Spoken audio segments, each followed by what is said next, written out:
खरंच आपली खाद्य संस्कृती किती पुढारलेली होती, कारण त्याच्यामध्ये जे काही पदार्थ होते ते अगदी गुणांनी भरपूर होते.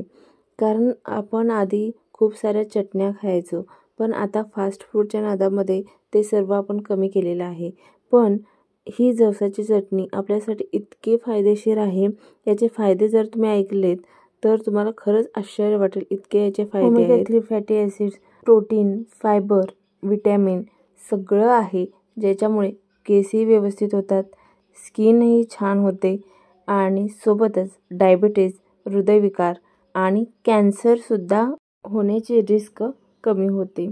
तर हे आपण रोजच्या जेवणात नक्की खाल्लं पाहिजे. तर त्याच्यासाठी मी इथं 1 कप जवस घेतलेला आहे आणि पाऊण कप डाळ किंवा फुटाणे डाळ आपण घेतलेली आहे. तर बघू शकता जवस हे ब्राऊन कलरचं अशा पद्धतीने दिसतं. कोणत्याही जवळच्या स्टोअरमध्ये हे तुम्हाला अवेलेबल होईल आणि वजन कमी करण्यासाठी सुद्धा आपण जवस वापरू शकतो. सोबतच पचनक्रिया व्यवस्थित होते, रक्त वाढण्यास मदत होते आणि बुद्धीचाही विकास होण्यास मदत होते. त्यामुळे रोज 1 चमचा अशा पद्धतीने तुम्ही हळद आणि मीठ लावून, आळशी आणि ह्याच्यामध्ये मी पांढरे तीळ घातलेले आहेत, अशा पद्धतीने तुम्ही ह्याला थोडंसं गरम करून ठेवू शकता आणि सकाळी संध्याकाळी जेवणानंतर तुम्ही हे 1-1 चमचा खाऊ शकता. आणि काय होतं, हे असं खाल्लं जात नाही, लहान मुलं वगैरे खात नाहीत. तर त्याच्यासाठी काय करायचं, आणि एकदम लो फ्लेमवरती आपल्याला हे 4 ते 5 मिनटं भाजून घ्यायचे आहेत. तर गॅसची फ्लेम लोच करायची. आपल्याला गॅस मोठा केला तर हे जळण्याची शक्यता असते, मग चटणीची टेस्ट चांगली येत नाही. तर अशा पद्धतीने हे बघू शकता 4 ते 5 मिनटं झालेले आहेत. तड आवाज यायला लागलेला आहे. जसं तीळ भाजताना आपण आवाज येतो आणि तीळ फुलतात तसं हे फुलतात आणि जवसाचा छान तडतड आवाज येतोय. जवस भाजत आलेले आहेत. अजून 1 मिनिटभर आपल्याला हे परतवून घ्यायचं, म्हणजे अजून छान खरपूस भाजलं जातं आणि चटणी टेस्टला खूप छान लागते. त्यामुळे भाजताना मात्र बारीक गॅस करून त्याला एक 5 ते 6 मिनटं छान व्यवस्थित भाजून घ्यायचं आहे. सतत हलवत राहायचं, जळू द्यायचं नाही, तेव्हा चटणीची टेस्ट आपल्या छान येते.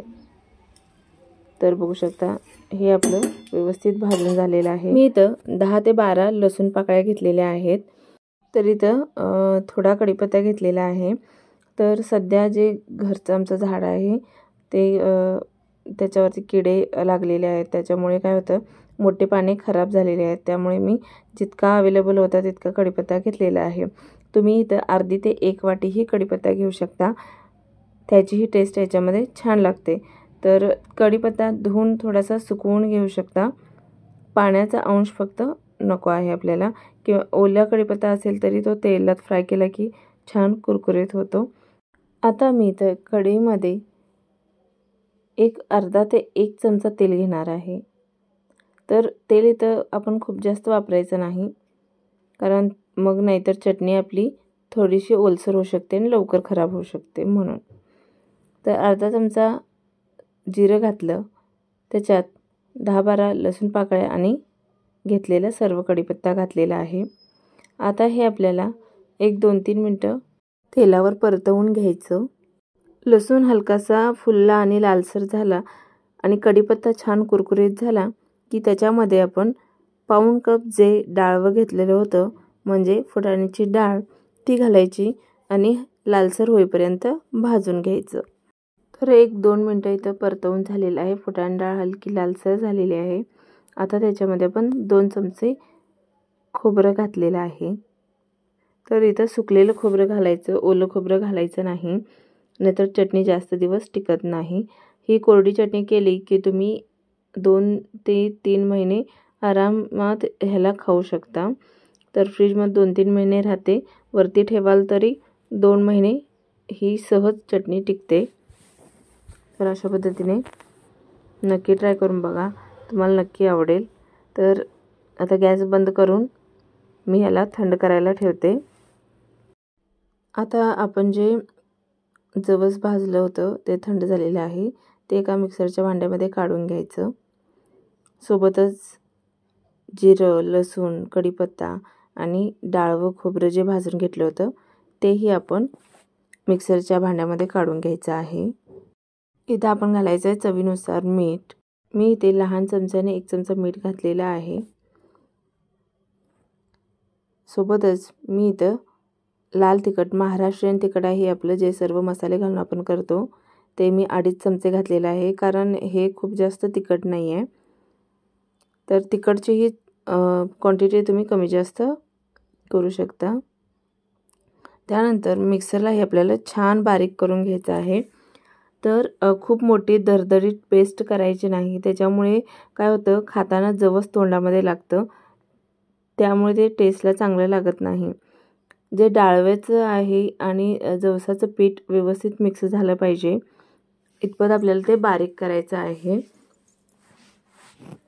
थोडंसं फक्त रवाळ टेक्स्चर ठेवायचं, खूप जास्त पीठ पण नाही करायचं, रवाळ टेक्स्चर ठेवायचं, म्हणजे ती चटणी खायला एकदम टेस्टी लागते. खमंग अशी आपली जवसाची चटणी तयार आहे, जी खूप गुणधर्मयुक्त आहे.